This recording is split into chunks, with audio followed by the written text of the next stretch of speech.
Yahya Hossain high school and college আয়োজিত HSC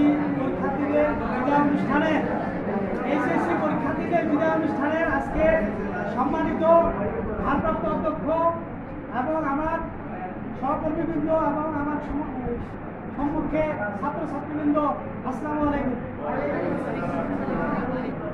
আমরা জানি যে বিদায় অনুষ্ঠান মানে একটা দুঃখজনক ব্যাপার, কিন্তু তোমাদের এই বিদায়টা কিন্তু সেই বিদায় নয়।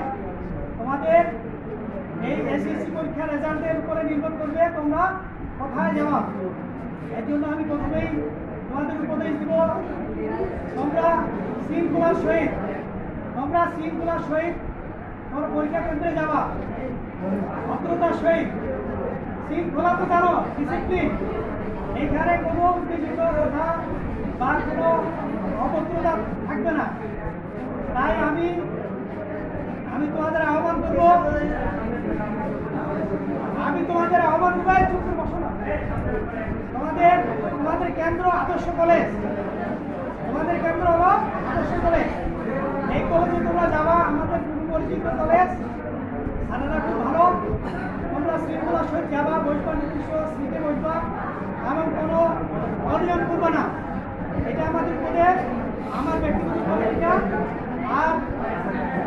আর তোমরা যখন প্রশ্নপত্র পাবা, তোমরা যে প্রশ্নটা যেটা কমন পড়ছে সেই প্রশ্নটা তোমরা আগে লিখবা।